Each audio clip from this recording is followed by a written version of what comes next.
इस वीडियो में हम मैट्रिक्स चैप्टर को करेंगे। इस पूरी एक वीडियो में इसके सारे बेसिक हम देखने वाले हैं। तो सबसे पहले इसकी डेफिनेशन देख लेते हैं। इसकी डेफिनेशन क्या होती है? मैट्रिक्स क्या होता है हमारे पास? Arrangement of numbers in row and column is called matrix. Numbers का जो अरेंजमेंट है रो और कॉलम में, मैट्रिक्स कहलाता है। जैसे मैं कुछ नंबर ले लेता हूँ, 1 2 3 और 7 9 11। ये मैंने नंबर ले लिए, इन्हें रो में लिख दिया और कॉलमों में लिख दिया। और इसको अगर मैं एक बॉक्स ऐसे बंद कर देता हूँ तो ये क्या कहलाएगी? हमारी मैट्रिक्स कहलाएगी। ये क्या है? हमारे मैट्रिक्स। क्या करना है? हमें नंबरों को रो में और कॉलमों में लिखना है, ठीक है। जब इन्हें रो और कॉलम में हम लिख लेंगे तो ये क्या बन जाएगी? हमारी मैट्रिक्स बन जाएगी। और ऐसे एक रेक्टेंगल बॉक्स में इसे क्या करना है? बंद कर देना है। तो डेफिनेशन क्या थी हमारी? Arrangement of number. नंबरों का अरेंजमेंट करना है। कैसे करना है? रो एंड कॉलम में। तो ये क्या हो जाएगा? हमारा मैट्रिक्स हो जाएगी, ठीक है। इसकी रिप्रेजेंटेशन देखते हैं हम। रिप्रेजेंटेशन रिप्रेजेंट करते समय ध्यान रखना चाहिए हमें, मैट्रिक्स हमेशा कैपिटल लेटर से दर्शाई जाती है। ए टू जेड कोई किसी भी लेटर से हम इसे रिप्रेजेंट कर सकते हैं। जैसे मैं यहाँ पर एक मैट्रिक्स लिखूँ 2 3 4 5, तो ये भी हमारी क्या होगी? रिप्रेजेंट होगी। इससे मैंने ए से रिप्रेजेंट कर दिया। ए से लेके जेड तक हम किसी से भी इसे रिप्रेजेंट कर सकते हैं, बस ध्यान रखना है कि हमें कैपिटल लेटर का यूज़ करना है, ठीक है। जैसे बी, अगर मैं इसे लिखूँ बी इक्वल टू 9 2 1 1, ये भी हमारी एक मैट्रिक्स होगी। इस मैट्रिक्स का नाम क्या रख दिया? बी। तो ए बी ऐसे इनको हम रिप्रेजेंट कर सकते हैं, ठीक है। देखो रो क्या होती है? रो अगर आपको समझना है, आपने देखा होगा एक्स एक्सिस और वाई एक्सिस। ये हमारी एक्स एक्सिस है और ये हमारी वाई एक्सिस है। इस लाइन को हम क्या कहते हैं? हॉरिजॉन्टल लाइन, ठीक है। क्या कहते हैं इसको? हॉरिजॉन्टल। और इसको क्या कहते हैं? Vertical line. तो ये जो हमारी हॉरिजॉन्टल लाइन है, ये वाली देखो, इसको हम बोलेंगे रो। जैसे ये हॉरिजॉन्टल लाइन है तो इसको क्या क्या बोलेंगे? रो। और ये जो वर्टिकल लाइंस हैं, ये वाली, ये वाली, ये वाली, इन्हें बोलेंगे कॉलम, ठीक है। जैसे एक मैट्रिक्स बनाते हैं, ये बना ली हमने 3 2 1 0 4 5 7 11 12। ये हमारी मैट्रिक्स है, ठीक है। इसको मैं नाम दे देता हूँ ए मैट्रिक्स। तो इसमें ये क्या है? रो। तो इस रो को मैं कह सकता हूँ रो 1। ये रो क्या है? हमारी दूसरी रो है, तो इसे कह सकते हैं हम सेकंड रो। ये कैसी है? हमारी थर्ड रो, तो इसे बोल सकते हैं थर्ड रो। वैसे ही ये हमारी कॉलम हो जाएगी, तो इसे कहेंगे फर्स्ट कॉलम। ये हमारी सेकंड हो जाएगी तो इसे बोलेंगे सेकंड कॉलम। तो ये थर्ड हो जाएगी तो थर्ड कॉलम। तो रो को हम आर से रिप्रेजेंट कर सकते हैं और कॉलम को सी से। तो फर्स्ट रो को हम कहेंगे R1, सेकंड रो को कहेंगे R2, थर्ड रो को कहेंगे R3। वैसे ही फर्स्ट कॉलम को C1, सेकंड कॉलम को C2, थर्ड कॉलम को C3। ऐसे हम इनको रो और कॉलम को देख सकते हैं कि कौन सी रो है हमारी, कौन सी कॉलम है। अब मैट्रिक्स में ही एक चीज़ और पढ़नी है हमें, जिसे कहेंगे order of matrix. Order of matrix. किसी मैट्रिक्स का ऑर्डर क्या होता है? तो देखो, जैसे मैंने एक मैट्रिक्स ले ली 3 2 1 1 0 1। ये हमारी कोई मैट्रिक्स है, नाम दे देता हूँ मैं इसको ए। ये हमारी मैट्रिक्स है और इसका हमें ऑर्डर पता करना है। ऑर्डर क्या है? तो आप देखो, सबसे पहले इसमें रो कितनी है? 1 2। कितनी रो है? 2, तो यहाँ लिख दो 2। फिर इनटू का निशान लगा दो। फिर देखो इसके अंदर कॉलम कितनी है? ये क्या है? 1 2 3। कितनी कॉलम हमारे पास? 3 कॉलम है, तो यहाँ लिख दो 3। तो ये 2 इंटू 3, ये क्या कहलाएगा? हमारा ऑर्डर ऑफ मैट्रिक्स। चलो हम इस मैट्रिक्स में देखते हैं कितनी रो है। 3 रो है। और कितनी कॉलम है? 3 ही कॉलम है। अगर मुझे इसका ऑर्डर बताना हो तो क्या होगा? ये 3 इंटू 3। यहाँ पहले रो लिखेंगे, फिर कॉलम, बीच में क्या लगा देंगे? इंटू का निशान, ठीक है। इनको मल्टीप्लाई नहीं करेंगे। 3 इंटू 3 9, बस इसको ऐसे ही रख देंगे। यही हमारा ऑर्डर है। ऑर्डर पूछा जाएगा तो इसका हम बोलेंगे 3 इंटू 3 का ऑर्डर है। यहाँ पर पूछा जाएगा तो 2 इंटू 3 का, मतलब 2 रो है 3 कॉलम है। जैसे आगे देख, इसमें देख लेते हैं कितनी रो हैं। फर्स्ट सेकंड 2 रो हैं, 2 इंटू में कितनी कॉलम है, 2 कॉलम है तो 2। तो यहाँ पर भी हमारा ऑर्डर क्या हो जाएगा, 2 इंटू 2। यहाँ पर देख लो ऑर्डर कितनी कॉलम है, सॉरी रो है, 2 रो हैं, कॉलम कितनी है 3, तो इसका ऑर्डर कितना हो जाएगा 2 इंटू 3। ठीक है, तो ऐसे हम ऑर्डर को दर्शाते हैं और ऑर्डर को यहाँ लिख देते हैं मैट्रिक्स में। तो आगे देखते हैं अब हम देखेंगे general representation of matrix. General representation of a matrix. तो जनरल रिप्रेजेंटेशन क्या होती है, रिप्रेजेंटेशन हमारे पास होती है ए आई जे इक्वल टू ये हमारी किसी मैट्रिक्स की जनरल रिप्रेजेंटेशन होती है। यहाँ पर आई और जे क्या होते हैं, देखो आई का मतलब यहाँ पर होता है हमारा रो से, और जे का मतलब होता है हमारा कॉलम से। आई हमारा रिप्रेजेंट करेगा रो को और जे हमारा रिप्रेजेंट करेगा कॉलम को। ठीक है, अब देखो मान लो हमें कहा गया कि हमें 2 क्रॉस 2 की एक मैट्रिक्स बनानी है, जनरल मैट्रिक्स। तो हम कैसे बनाएंगे, तो देखो ऐसे बनाना हमें, पहले तो सबसे पहले एक बॉक्स बना लेंगे। ठीक है, ये हमने बॉक्स बना लिया। अब देखेंगे इसका ऑर्डर क्या रख देंगे हम, 2 क्रॉस 2, क्योंकि हमें 2 क्रॉस 2 की बनानी थी ना, तो यहाँ पर इसका ऑर्डर रख देंगे 2 क्रॉस 2। अब देखो हम 2 क्रॉस 2 का मतलब क्या है, 2 ही इसमें रो होंगी और 2 ही क्या होंगी इसमें कॉलम होंगी। तो 2 रो होंगी, रो फर्स्ट रो सेकंड, वैसे ही 2 कॉलम होंगी, कॉलम फर्स्ट कॉलम सेकंड। ठीक है, तो यहाँ पर हम लिखेंगे, तो यहाँ पर जो हमारा नंबर आएगा वो फर्स्ट कॉलम और फर्स्ट रो के अंदर होगा। वो क्या होगा, देखो फर्स्ट ही रो है यहाँ पर और फर्स्ट क्या है कॉलम। तो यहाँ ए आई जे था ना, तो आई किसको रिप्रेजेंट कर रहा है, इसकी रो को। तो रो फर्स्ट है तो मैंने फर्स्ट लिख दिया। अब जे किसको रिप्रेजेंट करेगा, हमारा कॉलम को, तो मैंने जे की जगह क्या टेक दिया 1, क्योंकि कॉलम भी यहाँ पर 1 है। वैसे ही यहाँ पर देखो ए आई जे की फॉर्म में लिखना हमें। ठीक है, तो आई क्या है, रो कौन सी चल रही है फर्स्ट, कॉलम कौन सी चल रही है सेकंड, तो यहाँ लिखेंगे 1 2। वैसे ही यहाँ पर देखो रो कौन सी चल रही है सेकंड, कॉलम कौन सी है फर्स्ट, तो इसे लिखेंगे ए टू 1। वैसे ही इसे क्या लिखेंगे, C2 है ना ये, देखो ए कौन सी कॉलम है, सॉरी रो है सेकंड, कॉलम भी कौन सी है सेकंड, तो इसे लिखेंगे A22। ठीक है, एक बात और ध्यान रखना, जो ऑर्डर है हमारे पास, जो ऑर्डर होता है, मान लो हम इस ऑर्डर की मल्टीप्लाई करवा देते हैं, तो हमारे पास कितना आएगा 3 इंटू 6। तो ये जो 6 है ना, इसका मतलब 6 इसके अंदर मैट्रिक्स के अंदर एलिमेंट है, यानी 6 नंबर्स हैं इसके अंदर। तो देखो कितने नंबर 1 2 3 4 5 6, तो इनकी गुना करवा देते हैं तो हमें मैट्रिक्स के अंदर एलिमेंट का पता लग जाता है कि उसके अंदर एलिमेंट कितने हैं। वैसे ही देखो यहाँ पर 2 इंटू 2 की मल्टीप्लाई करवाएंगे तो कितना आएगा 4, इसका मतलब इसके अंदर 4 एलिमेंट आएंगे, 1 2 3 4। ठीक है, फर्स्ट एलिमेंट को हम क्या कहेंगे यहाँ पर A11, सेकंड को A12, थर्ड को A21 और इस फोर्थ को A22। ठीक है, वैसे ही अगर 3 और 3 की मल्टीप्लाई करवाएंगे तो 9 आएगा, इसका मतलब इस मैट्रिक्स के अंदर 9 एलिमेंट है। काउंट करके देख लो 1 2 3 4 5 6 7 8 9। ठीक है, वैसे ही और देख लेते हैं, ये रहा 2 इंटू 2, इसकी मल्टीप्लाई करवाओ कितना आएगा 4, तो इसके अंदर 4 एलिमेंट होंगे 1 2 3 4। ठीक है, तो ये बात यहाँ लिख देते हैं हम कि जब नंबर ऑफ रो की मल्टीप्लाई हम नंबर ऑफ कॉलम के साथ करवाएंगे तो हमें क्या मिलेगा, टोटल नंबर ऑफ एलिमेंट मिलेंगे, total number of elements in matrix. Matrix के अंदर जितने भी हमारे पास एलिमेंट है वो मिल जाते हैं हमें, ये बात नोट कर लेना। ठीक है, जब रो, ये क्या हमारा फर्स्ट, ये रो ही तो है, कितनी रो इसके अंदर 3, ये सेकंड पे क्या लिखा हमने कॉलम लिखा है।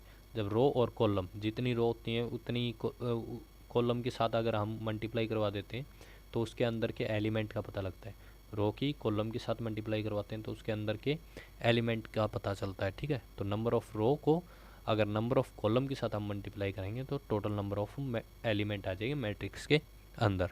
ठीक है, तो हम देख रहे थे यहाँ पर जनरल रिप्रेजेंटेशन ऑफ मैट्रिक्स, ए आई जैसे इसे रिप्रेजेंट करते हैं। ठीक है, आई क्या होता है हमारा रो, जे क्या होता है हमारा कॉलम। वैसे ही हमने 2 × 2 की जनरल मैट्रिक्स बना के देखी तो ये आई A11 A12 A21 A22।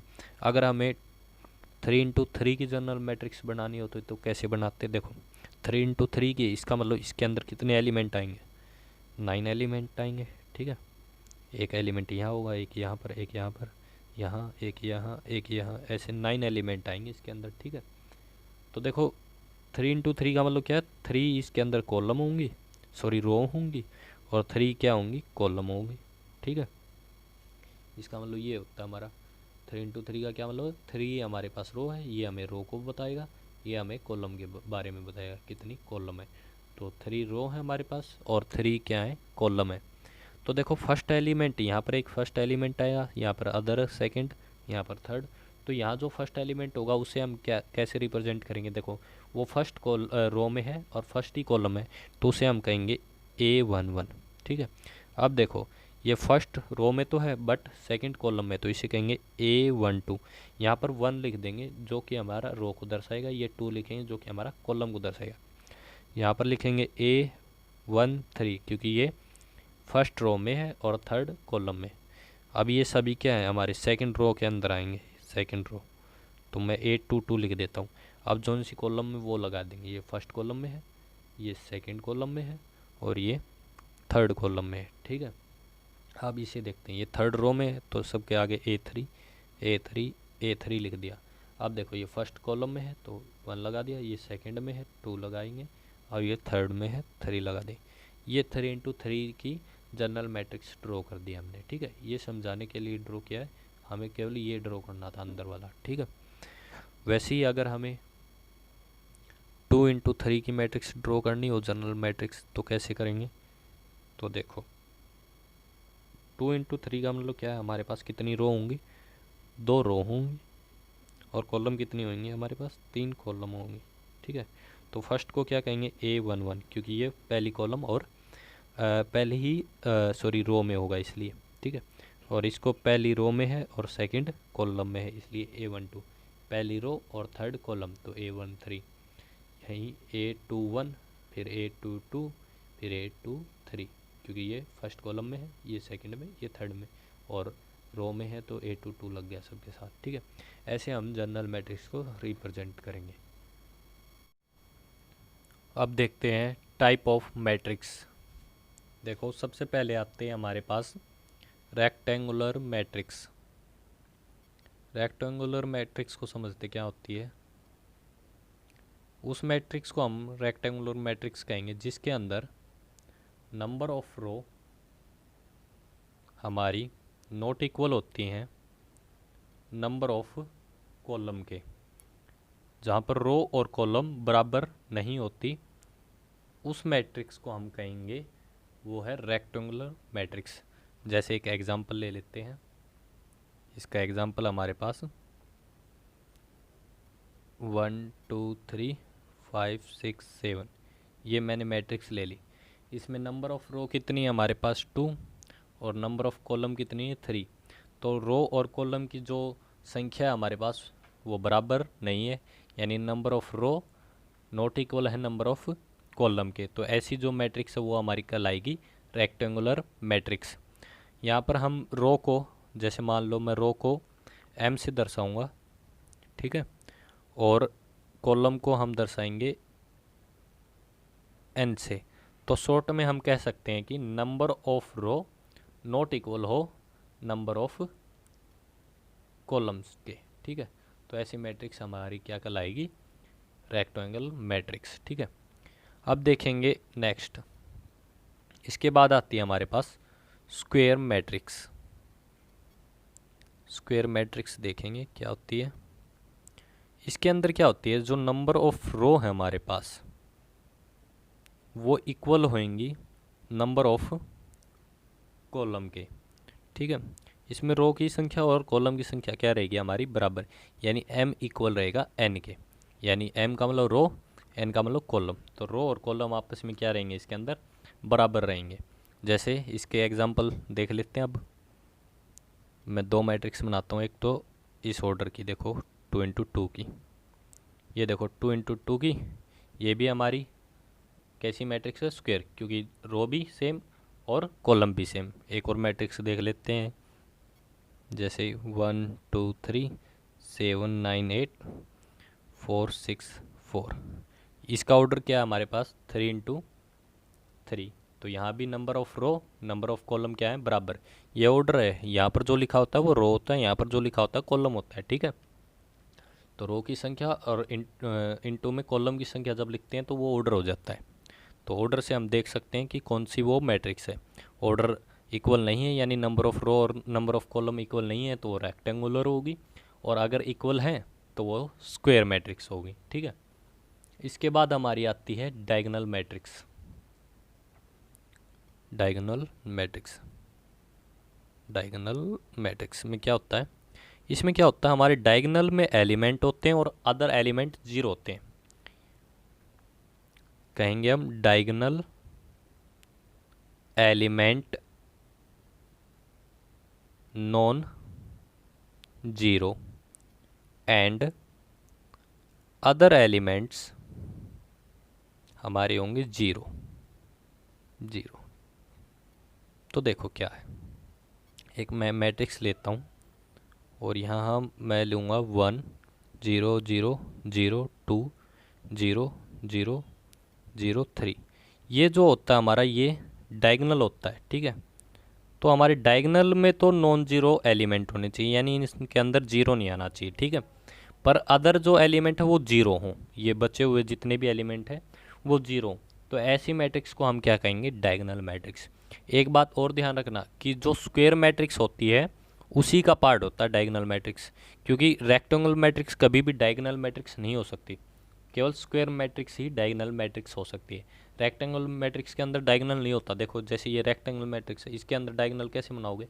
नहीं बन पाएगा, ठीक है, ये एलिमेंट रह जाएंगे, तो इसके अंदर डायगोनल नहीं बनेंगे। डायगोनल हमेशा स्क्वायर मैट्रिक्स के अंदर बनेंगे, और स्क्वायर मैट्रिक्स के अंदर डायगोनल बनेंगे तो जो एक डायगोनल मैट्रिक्स है वो पहले से ही एक स्क्वायर मैट्रिक्स होती है, ठीक है। तो डायगोनल मैट्रिक्स पता लग गया आपको। डायगोनल में इसके एलिमेंट होंगे, इसके एक ही डायगोनल होता है, ये बस, दो डायगोनल नहीं होती इसमें। और अदर एलिमेंट क्या रहेंगे? हमारे जीरो हो जाएंगे, ठीक है।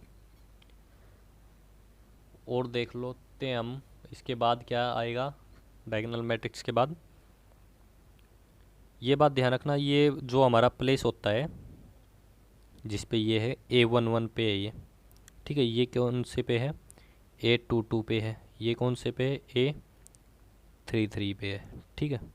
तो ये वाले एलिमेंट होते हैं, केवल A11 पे एलिमेंट होगा, A22 पे होगा और A33 पे, ठीक है।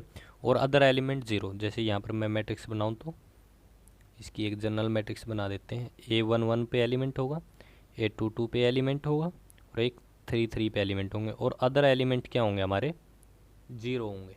तो ऐसी मैट्रिक्स को हम कहेंगे डायगोनल मैट्रिक्स, ठीक है, ये ध्यान रखना। इसे हम ऐसे भी लिख सकते हैं DIAJ डायगोनल, और डायगोनल के एलिमेंट लिख देंगे यहाँ पर ऐसे। तो इसका मतलब ये है जो ऊपर मैंने मैट्रिक्स बना रखी, ठीक है। ऐसे भी लिख सकते हैं हम डायगोनल मैट्रिक्स को। चलो इसके बाद देखेंगे हम स्क्वेलर matrix.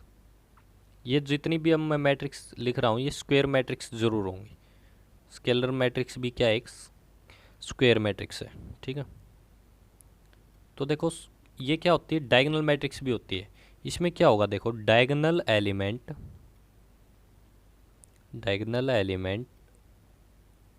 Are same and other element are zero, उसे हम कहेंगे स्केलर मैट्रिक्स। जिसमें क्या हो? डायगोनल में एलिमेंट हो पर एलिमेंट कैसे हो? सेम, और अदर एलिमेंट क्या हो? जीरो, उसे हम कहेंगे स्केलर मैट्रिक्स। देखो एग्जांपल लिखते हैं इसका। जैसे हमारे पास है, मैं एक 2 × 2 की ले लेता हूँ। हमेशा ये स्क्वायर मैट्रिक्स तो होगी, यानी नंबर ऑफ रो और नंबर ऑफ कॉलम तो इसमें बराबर होंगे, ठीक है। यहाँ ले लेता हूँ मैं 2 2 और अदर एलिमेंट रहेंगे जीरो। केवल डायगोनल में एलिमेंट होंगे हमारे पास और अदर एलिमेंट रहेंगे जीरो। जैसे 3 × 3 की ले लेते हैं, ये हमारे पास 3 × 3 की हो जाएगी। इसमें क्या करेंगे? डायगोनल में एलिमेंट होंगे हमारे पास और अदर एलिमेंट जीरो होंगे, पर डायगोनल में एलिमेंट कैसे होंगे? बिल्कुल सेम। जैसे यहाँ पर 2 और 2 था, यहाँ पर 3 3 4 4 5 5 6 6, मतलब सेम चलेंगे, जो रिपीट यहाँ पर होगा वही यहाँ यहाँ, ठीक है।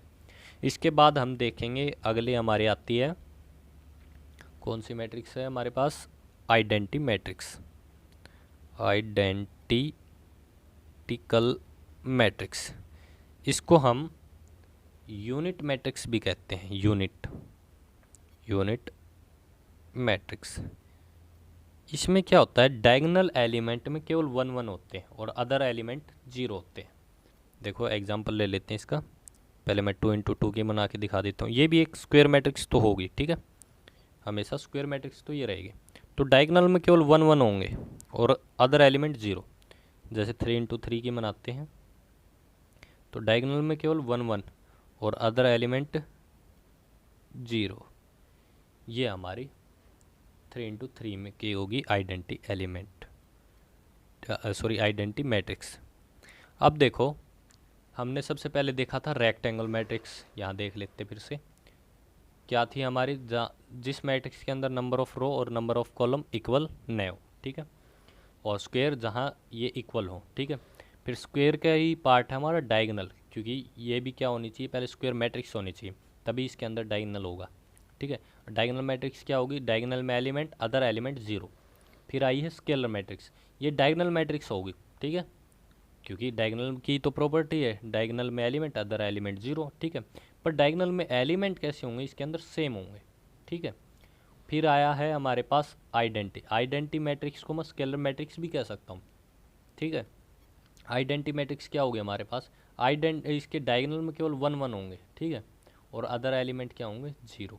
इसको आप आई से रिप्रेजेंट करते हो, ये ध्यान रखना, आई से इसको क्या करते हैं, रिप्रेजेंट। इक्वल मैट्रिक्स और देखते हैं, इक्वल मैट्रिक्स क्या होगी, जहाँ पर हमारे number of elements and elements equal होंगे, ठीक है। नंबर ऑफ एलिमेंट और एलिमेंट जहाँ पर हमारे इक्वल होंगे उसे हम कहेंगे इक्वल मैट्रिक्स, ठीक है। अब देखो जैसे मैं दो मैट्रिक्स लिखता हूँ, एक तो ये 1 2 3 4, ये मैंने ए मैट्रिक्स लिखी, और यहाँ पर मैं लिख देता हूँ अब बी मैट्रिक्स 1 2 3 4। तो ये दोनों मैट्रिक्स कैसी हैं, हमारी इक्वल हैं। इनका देखो ऑर्डर भी आपको सेम मिलेगा और अंदर के जो एलिमेंट हैं वो भी सेम मिलेंगे, और उनका प्लेस भी सेम होना चाहिए। जैसे ये इस प्लेस पे A11 के, तो ये भी A11 के प्लेस पे होना चाहिए। ये A12 के हैं तो ये भी A12 के, ये 21 के, ये भी 21 के, ये 22 के, ये 22 के, ठीक है। तो प्लेस भी सेम होना चाहिए और एलिमेंट भी सेम होने चाहिए, ठीक है, तब उनको हम इक्वल कहेंगे। अब हम कह सकते हैं कि A और B इक्वल हैं, ठीक है, तो इसको हम इक्वल मैट्रिक्स कहेंगे। जैसे एक देख लेते हैं, कई बार हमें ऐसे क्वेश्चन दिया पाएगा, जैसे A हमें मैट्रिक्स दे देगा 6 7 10 11, और B हमें मैट्रिक्स दे देगा X 7 10 11, और हमें कहेगा कि A और B इक्वल मैट्रिक्स है, तो फाइंड करो वैल्यू ऑफ X। तो आप यहाँ से कंपेयर करके बता सकते हो, देखो 7 की जगह 7, 11 की 11, 10 की 10, तो यहाँ x की जगह कितना होना चाहिए 6, तो हम कह देंगे कि x की वैल्यू क्या होनी चाहिए 6, ठीक है। ये हमारा कॉन्सेप्ट हो गया इक्वल मैट्रिक्स का भी, ठीक है। यहाँ से हमारे टाइप ऑफ मैट्रिक्स ख़त्म होते हैं। अब हम देखेंगे अलजेब्रा ऑफ मैट्रिक्स। देखो मैट्रिक्स का अलजेब्रा में हम क्या क्या सीखेंगे, एडिशन सीखेंगे मैट्रिक्स का, एडिशन, और हम सीखेंगे सब्ट्रैक्शन, सब्ट्रैक्शन के बाद हम सीखेंगे इसके अंदर स्केलर मल्टीप्लिकेशन, और हम सीखेंगे अब मल्टीप्लिकेशन, स्केलर मल्टीप्लिकेशन और मल्टीप्लिकेशन भी इसके अंदर सीखेंगे, मल्टीप्लिकेशन। तो सबसे पहले बात कर लेते हैं एडिशन की, कि दो मैट्रिक्स का एडिशन कैसे हम करेंगे, ऐड की बात करेंगे इनके, ठीक है। तो देखो मैंने एक मैट्रिक्स ली A, और ये ले ली 2 3 4 9 1 0। एक अदर मैट्रिक्स ले ली मैंने बी, तो ये हमने ले ली इस प्रकार 3 6 1 1 2 1। ठीक है, ये दो हमारे पास मैट्रिक्स है, मुझे इन्हें ऐड करना है, यानी मुझे निकालना है ए प्लस बी। तो मैं इन मैट्रिक्स को ऐड कैसे करूँगा? सबसे पहले मैट्रिक्स को ऐड करने से पहले हमें इनका ऑर्डर देखना है। देखो इसका ऑर्डर कितना है, 2 × 3, 2 रो हैं 3 कॉलम है, इसका भी ऑर्डर 2 × 3 है। ठीक है, अब देखो अगर इनका ऑर्डर सेम है दोनों मैट्रिक्स का, तभी ये ऐड हो पाएंगे, अदरवाइज ये ऐड नहीं हो सकते। क्या कहा है? अगर दोनों मैट्रिक्स का ऑर्डर सेम है तभी ये ऐड होंगे, नहीं तो ऐड नहीं होंगे। इसका ऑर्डर भी 2 × 3, इसका ऑर्डर भी 2 × 3, इसका मतलब ये ऐड हो सकते हैं, अदरवाइज ये ऐड नहीं होते फिर, अगर ऑर्डर सेम नहीं होता तो। अब देखो ऐड कैसे करेंगे, हम कोरस्पॉन्डिंग एलिमेंट को ऐड करते रहेंगे। जैसे 2 को ऐड करेंगे 3 के साथ, कितना आएगा 5, यहाँ लिख देंगे। इसको ऐड करेंगे 6 के साथ तो कितना आ जाएगा 9, यहाँ लिख देंगे। 4 को ऐड करेंगे 1 के साथ तो कितना आ जाएगा 5।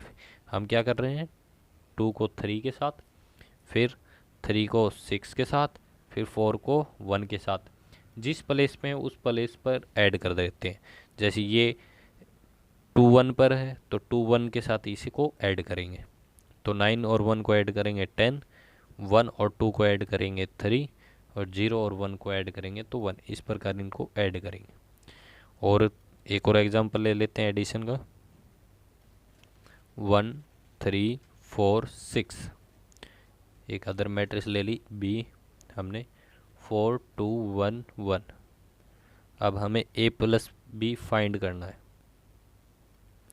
तो देखो सबसे पहले तो ऑर्डर देखो इनका क्या है। इसका ऑर्डर 2 × 2, 2 रो हैं 2 कॉलम है, इसका ऑर्डर भी 2 × 2 है। ठीक है, अब ऑर्डर सेम है तो ये ऐड हो जाएंगे। ठीक है, 1 को ऐड करेंगे 4 के साथ कितना आ जाएगा 5, 3 को ऐड करेंगे 2 के साथ कितना आ जाएगा 6, 1 को ऐड किया 4 के साथ, 3 को 2 के साथ, इसी प्रकार 4 को 1 के साथ करेंगे 5, 6 को 1 के साथ करेंगे 7। कोरस्पॉन्डिंग ऐड किया है, इसको हम कोरस्पॉन्डिंग ऐड बोलेंगे। ठीक है, एडिशन हमने सीख लिया। अब देखते हैं सब्ट्रैक्शन। जैसे एडिशन किया वैसे ही सब्ट्रैक्शन होगा।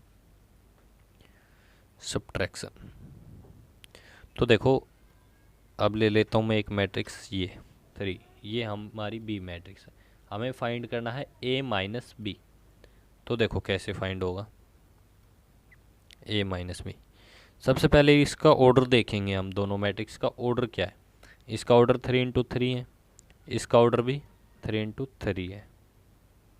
ठीक है, तो सेम ऑर्डर है हमारे पास, तभी ये क्या होंगे सब्ट्रैक्ट। जैसे सेम ऑर्डर वाले ऐड हो सकते हैं वैसे ही सेम ऑर्डर वाले सब्ट्रैक्ट होंगे। ठीक है, अब सब्ट्रैक्ट वैसे ही करेंगे जैसे ऐड किया था। 5 को 1 से सब्ट्रैक्ट करेंगे कितना आएगा 4, 4 को 6 से तो कितना आएगा 4 में जब हम 6 सब्ट्रैक्ट करते हैं कितना आता है -2, तो यहाँ पर आएगा -2। 3 को 1 से करेंगे कितना आएगा 2, 2 को 1 से करेंगे तो 1, और 1 को 0 से करेंगे तो 1, 1 को 0 से करेंगे तो 1। ठीक है, 1 को 0 से यहाँ भी 1 आएगा। 4 को 2 के साथ करेंगे तो 2, 2 को 3 के साथ करेंगे तो -1। ऐसे हम सब्ट्रैक्ट करेंगे। अब देखते हैं scalar multiplication of matrix. Scalar से मतलब होता है हमारा कोई नंबर। ठीक है, स्केलर का क्या मतलब, यहाँ पर एक नंबर के साथ किसी मैट्रिक्स की मल्टीप्लाई करवाएं तो कैसे होगा स्केलर मल्टीप्लिकेशन, वो देखते हैं। जैसे ए मैट्रिक्स दे दिया हमारे पास 2 1 3 2। ठीक है, और हमें कहा है कि इस ए मैट्रिक्स की एक ही हमने 2 के साथ मल्टीप्लाई करवानी है। तो कैसे करवाएंगे, ए के अंदर देखो, ए मैट्रिक्स के अंदर जितने भी एलिमेंट है सबकी 2 के साथ गुना करवा दो, तो ये कितना हो जाएगा 2 2 = 4, 2 1 = 2, 2 3 = 6, 2 2 = 4। तो ये हो गया हमारा ए के साथ 2 की मल्टीप्लाई। ऐसे ही हमें ए के साथ 3 की मल्टीप्लाई करवानी होती, तो हम क्या करते, ए के अंदर जितने भी एलिमेंट है सबकी 3 के साथ मल्टीप्लाई करवा देते। 3 2 = 6, 3 1 = 3, 3 3 = 9, और 3 2 = 6। इसको कहेंगे स्केलर मल्टीप्लिकेशन ऑफ मैट्रिक्स। जो भी जिस भी नंबर की हमें मल्टीप्लाई करवानी है मैट्रिक्स के अंदर, उसे उस मैट्रिक्स के हर एलिमेंट के साथ क्या करवा देंगे, मल्टीप्लाई करवा देंगे। अब हम देखेंगे मल्टीप्लिकेशन। मल्टीप्लिकेशन कौन सी है, दो मैट्रिक्स को आपस में मल्टीप्लाई कैसे करवाएंगे ये हम देखेंगे। हम ले लेते हैं एक मैट्रिक्स ये वाली, इसका ऑर्डर मान लो हमारे पास है m×n, एक बार समझते हैं। और एक बी मैट्रिक्स ले ली हमने, और मान लो उसका ऑर्डर है हमारे पास n×p। ठीक है, ये हमने दो मैट्रिक्स लिए हैं जिनका ऑर्डर यही है। ठीक है, पहली बात ध्यान से सुनो, ऑर्डर का इसमें बहुत बड़ा रोल है मल्टीप्लाई के अंदर। क्यों, देखो जैसे हम एडिशन कर रहे थे तब हमने देखा कि ऐड केवल उन्हीं मैट्रिक्स को किया जा सकता है जिनका ऑर्डर सेम हो, वैसे ही सब्ट्रैक्शन में था। पर मल्टीप्लिकेशन में ऐसा नहीं है कि हम सेम ऑर्डर वाली को तो मल्टीप्लाई कर सकते हैं, पर एक और चीज़ और इसमें चेक की जाती है। देखो इस वाले की तो हम देखेंगे कॉलम, यहाँ जो ऑर्डर लिखा होगा यानी कॉलम की संख्या, और इस वाली मैट्रिक्स की देखेंगे हम रो की संख्या। अगर वो इक्वल है, जैसे यहाँ पर इक्वल है n, अगर वो इक्वल है तभी मल्टीप्लाई पॉसिबल है, अदरवाइज मल्टीप्लाई नहीं होगी। क्या कहा मैंने, पहले वाली मैट्रिक्स की तो कॉलम और सेकंड की रो अगर इक्वल है तभी मल्टीप्लाई पॉसिबल है। और अब एक और चीज़ और देखो, और जो हमारे पास मल्टीप्लाई यानी ए और बी की जब हम मल्टीप्लाई कर देंगे तो मल्टीप्लाई होने के बाद हमारे पास एक मैट्रिक्स आएगी, उसका जो ऑर्डर होगा वो होगा हमारे पास m×p। यानी इनको छोड़ देंगे, इसकी कॉलम को छोड़ देंगे, इसकी रो को उठा के यहाँ रखेंगे, इसकी कॉलम को, तो वो हमारा ऑर्डर होएगा। ठीक है, जो मल्टीप्लाई होने के बाद मैट्रिक्स आएगी। देखो एक एग्जांपल ले लेते हैं, साथ के साथ मल्टीप्लाई भी सीखेंगे इसके साथ कि कैसे करनी है। तो देखो यहाँ पर हम ले लिया एक मैट्रिक्स A, 1 2 3 4 5 7, ये हमारे पास A मैट्रिक्स है। और यहाँ ले लेते हैं एक B मैट्रिक्स। ठीक है, इसका जो ऑर्डर हमारे पास कितना है, 2×3 है। ठीक है, यहाँ पर हम एक मैट्रिक्स लेंगे 1 4 6 2 1 1 0 0 1। ठीक है, ये हमने यहाँ पर मैट्रिक्स ले ली, इसका जो ऑर्डर है वो कितना है, 3×3 है। अब देखो इन दोनों मैट्रिक्स की मल्टीप्लाई कब पॉसिबल है, जब इसकी कॉलम, ठीक है, और इसकी रो इक्वल हो तभी। तो इक्वल है देखो दोनों, तो मल्टीप्लाई होगी। अब देखो इनकी मल्टीप्लाई होने के बाद जो ऑर्डर हमारे पास आएगा वो क्या होगा, तो मल्टीप्लाई होने के बाद जो ऑर्डर आएगा वो क्या होगा, 2×3। हम इनको छोड़ देंगे, जो हमने चेक किया था ना जिनके कारण हमें ये पता लगा था कि मल्टीप्लाई होगी, उनको तो छोड़ देंगे। ठीक है, ऐसे ध्यान रखना, इसका लास्ट वाला इसका फर्स्ट, इनको चेक करेंगे इक्वल है क्या नहीं। अगर ये इक्वल है तो मल्टीप्लाई होगी, और बाद में जो मल्टीप्लाई होने के बाद जो मैट्रिक्स आएगी उसका जो ऑर्डर होगा वो ये वाला होगा। ठीक है, इनको छोड़कर 2×3। अब देखते हैं मल्टीप्लाई कैसे होती है। अब ध्यान देना, ये हमारी रो फर्स्ट है, ये रो सेकंड है, ये कौन सी है, ये कॉलम फर्स्ट है, कॉलम सेकंड, कॉलम थर्ड। हमारी जो मल्टीप्लाई का जो मेथड है वो रो टू कॉलम होता है, यानी रो की मल्टीप्लाई हम कॉलम के साथ करवाते हैं इस प्रकार। ठीक है, अब देखो फर्स्ट रो की हम मल्टीप्लाई फर्स्ट कॉलम में करवा रहे हैं, तो यहाँ कितनी रो आएगी हमारे पास, 2 रो आएंगी। ठीक है, क्योंकि मैंने लिख दिया ना इसका ऑर्डर पहले ही कि 2×3 होगा, तो 2 रो आएंगी, और कितनी कॉलम आएंगी हमारे पास, 3 कॉलम आएंगी इस प्रकार। ठीक है, तो रो की मल्टीप्लाई हम कॉलम के साथ करवाएंगे, फर्स्ट रो की फर्स्ट कॉलम के साथ। ठीक है, तो वो फर्स्ट रो और फर्स्ट कॉलम में लिखा जाएगा जो मल्टीप्लाई होके हमारे पास आएगा। अब मल्टीप्लाई कैसे करवानी, देखो फर्स्ट एलिमेंट की फर्स्ट के साथ, सेकंड एलिमेंट की सेकंड के साथ, और थर्ड एलिमेंट की थर्ड के साथ, और इनको प्लस कर देना। तो 1 की मल्टीप्लाई 1 के साथ करवाई, प्लस का निशान, 2 की मल्टीप्लाई 2 के साथ, 4 प्लस का निशान, प्लस में 3 की मल्टीप्लाई 0 के साथ, तो 0। इस प्रकार ये मैंने कहाँ लिखा, फर्स्ट रो और फर्स्ट कॉलम में। क्यों, क्योंकि मैंने फर्स्ट रो और फर्स्ट कॉलम की मल्टीप्लाई करवाई। अब मैं क्या करूँगा, फर्स्ट रो और सेकंड कॉलम की मल्टीप्लाई करवाऊँगा, और मल्टीप्लाई के रिजल्ट को कहाँ रखूँगा, फर्स्ट रो और सेकंड कॉलम में। ये फर्स्ट रो है और सेकंड कॉलम है, ठीक है। तो देखो फर्स्ट एलिमेंट की फर्स्ट के साथ 4 आएगा, प्लस में 2 की 1 के साथ 2 आएगा, 3 की 0 के साथ 0 आएगा। ये हमारा हो गया, ठीक है। अब क्या करेंगे, इसके साथ भी होगी, सेकंड कॉलम के साथ भी। अब करवाएंगे फर्स्ट रो की थर्ड कॉलम के साथ, तो वो लिखा भी कहाँ पर जाएगा, फर्स्ट रो और थर्ड कॉलम के अंदर ही। और फर्स्ट एलिमेंट की फर्स्ट के साथ, सेकंड की सेकंड, थर्ड की थर्ड। तो 1 की 6 के साथ करवाएंगे तो 6 आएगा। अब 2 की 1 के साथ करवाएंगे 2 आएगा, 3 की 1 के साथ करवाएंगे 3 आएगा। ये हमारा आ गया रिजल्ट। अब क्या करेंगे, फर्स्ट रो के हमने तीनों कॉलम के साथ करवा ली, अब सेकंड रो की बारी। तो इसका रिजल्ट सेकंड रो में लिखा जाएगा, ठीक है। अब सेकंड रो की फर्स्ट कॉलम के साथ करवाते हैं, तो 4 की मल्टीप्लाई 1 के साथ करवाएंगे तो 4 आएगा, प्लस का निशान। 5 की 2 के साथ करवाएंगे तो 10 आएगा, फिर प्लस का निशान। 7 की 0 के साथ करवाएंगे तो 0 आएगा, ठीक है। अब 4 की 4 के साथ करवाते हैं, सेकंड कॉलम की बारी है, सेकंड कॉलम में लिखेंगे। 4 की 4 के साथ करवाएंगे 16 आएगा, प्लस में 5 की 1 के साथ तो 5 आएगा, 7 की 0 के साथ तो 0 आएगा। अब सेकंड रो की थर्ड कॉलम के साथ 4 की 6 के साथ करवाएंगे 24 आएगा, प्लस में 5 की 1 के साथ करवाएंगे 5, प्लस में 7 की 1 के साथ 7। अब बस इनको प्लस करके लिख देंगे, वो हमारी मल्टीप्लाई आ जाएगी। 4 और 1 5 हो गया हमारे पास, ये तो ये 6 हो जाएगा, 6 2 8 और 3 11, 4 और 10 हमारे पास 14, ये हो जाएगा 21, और ये हो जाएगा 29, और 7 हो जाएगा हमारे पास 36, ठीक है। ये हमारा रिजल्ट आ जाएगा, प्लस करके लिख दो बस। 4 और 1 5, 4 और 2 6, 6 2 और 3 हमारे पास 11, 4 और 10 14, 16 और 5 21, और 24 5 और 7 को हम प्लस करेंगे तो 36, ठीक है। ऐसे हम मल्टीप्लाई करेंगे। एक और एग्जांपल और देख लेते हैं इसी का। जब ऑर्डर सेम हो तो क्या करना है,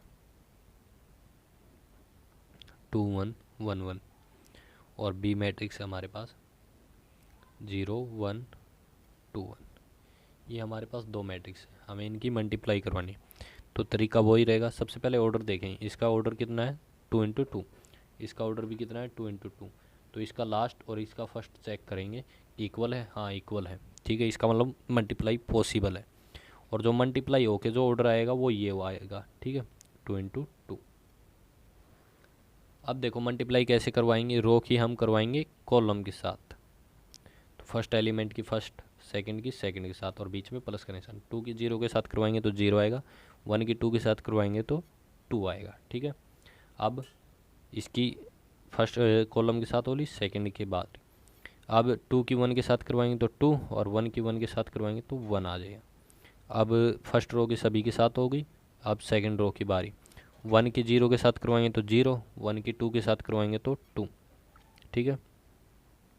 अब 1 की 1 के साथ करवाएंगे तो 1 प्लस में, और 1 की 1 के साथ करवाएंगे 1। अब इसको प्लस करके लिख देंगे, वो हमारा मल्टीप्लिकेशन हो जाएगा। देखते हैं क्या आएगा। 0 और 2 हमारे पास 2 हो गया, 2 और 1 3 हो गया, 0 और 2 2, और 1 1 2। ये हमारी मल्टीप्लिकेशन होगी, ठीक है। ऐसे हम मल्टीप्लाई करवाते हैं किन्हीं भी दो मैट्रिक्स की। रो को कॉलम के साथ करवा देंगे, जिस रो की जिस कॉलम के साथ लिखो कर रहे हैं उसी में उसको पुट कर देंगे। बस ये बहुत ज़्यादा मेन बात थी यहाँ पर कि दो मैट्रिक्स की गुणा कब होती है, जब इनकी फर्स्ट की तो क्या हो हमारे पास कॉलम, और सेकंड की क्या हो रो इक्वल, तभी होती है। और ये जो बच जाएंगे मल्टीप्लाई होने के बाद वो उनका ऑर्डर आता है, ठीक है। और कभी भी है ना हमारे यहाँ मैट्रिक्स में, जैसे हम मल्टीप्लाई करवाते 3 इंटू 2 6 आएगा, और 2 इंटू 3 करवा दें, इसको पलट दें तो भी 6 आएगा। परंतु मैट्रिक्स में ऐसा नहीं होता। जब हम ए बी की गुणा करवाएंगे या बी ए की गुणा करवाएंगे, मतलब यहाँ मैंने ए बी निकालना था, या मैं उल्टा करके निकालता बी ए निकालता, यानी बी की ए के साथ करवाता, तो ये दोनों इक्वल नहीं आएंगे, ये नॉट इक्वल होते हैं, ठीक है। मल्टीप्लाई में या मैट्रिक्स में ऐसा नहीं होता, ठीक है।